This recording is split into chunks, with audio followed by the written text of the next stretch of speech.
Hello everyone, I'm Obeleagu and welcome to yet another educative video about TBC. Today I'll just focus on this issue right here because I know for a fact that most people are facing this mistake or are making this mistake, okay? And it's not because they don't understand or they don't know how to make the payment. At times is because of some certain errors. For example, when you are trying to make payment, the moment you click on Bitcoin or Ethereum or Litecoin and it pops up the wallet address and the amount to send, mistake number one to avoid is do not waste too much time. Okay, you might not be seeing the countdown, but actually it takes about 12 minutes, okay, for that value to expire. So that means if you are going to make payment of your admin fee, the moment that you have to be ready first of all with the Bitcoin in your account, so that when and you already know that. That's why I keep telling people budget $30. Do not budget 25. Do not budget 26. Just budget $30. Okay, so that when you now go and you now copy the address and the amount, okay, the moment you send, your wallet is going to debit the amount that you sent, okay, whether it's from an exchange wallet or blockchain, okay, or blockchain wallet or free wallet or any Bitcoin wallet, third party Bitcoin wallet out there or exchange, okay. The moment you put the amount and you put and you send, is going to debit that amount from your balance, and it's also going to collect the fee. So if you're using an exchange, it's going to collect a fee. Most exchanges collect a higher fee in the name of, making it a fast transaction, okay, which is making it express transaction.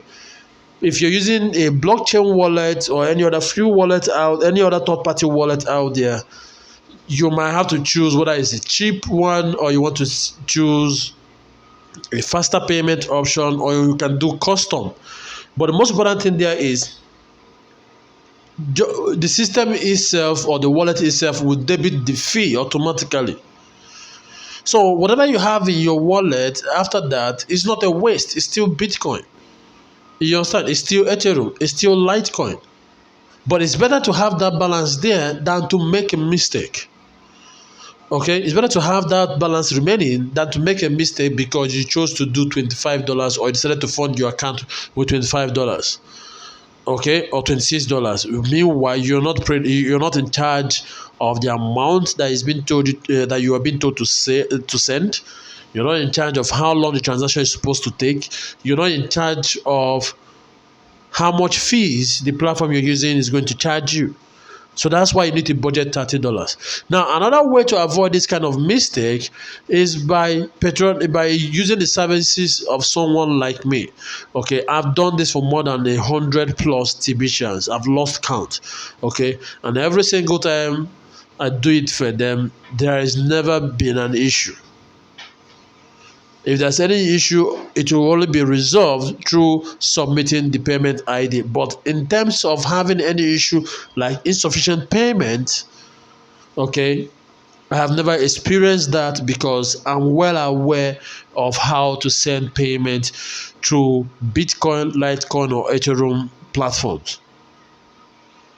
Okay.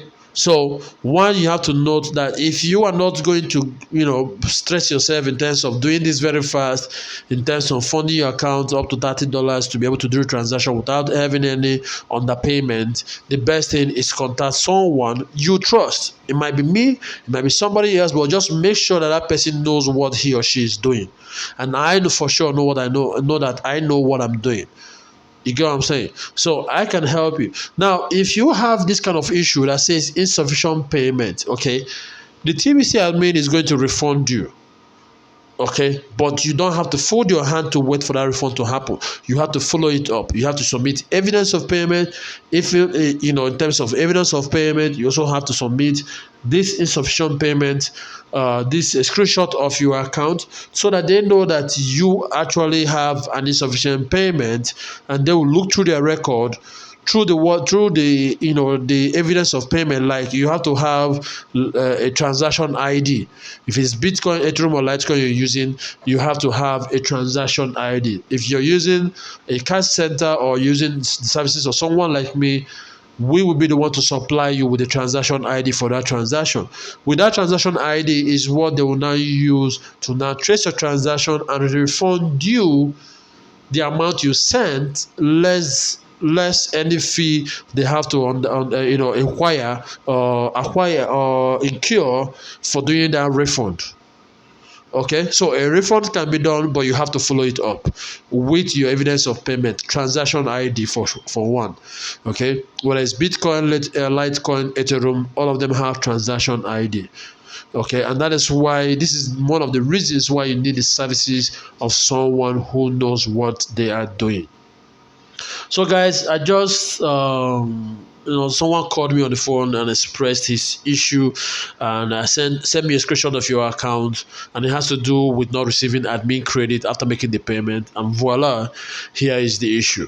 So, and I decided to share this knowledge with you guys so that you guys can avoid making such mistake in the future. Or they say prevention is better than cure. So prevention, so now you know how to do the payment. Now you know that you have options of people helping you. Utilize those options to avoid having to go through the stress of requesting for your refund. So guys, that's it for this video too. I'll see you guys next time. Take care, and please subscribe to my channel and give a thumbs up if you find value in this video, and most importantly, share my channel, share the video so that more TBCians can get on board and more people who are interested in cryptocurrency can also participate. So I'll see you guys next time. Take care. Bye for now.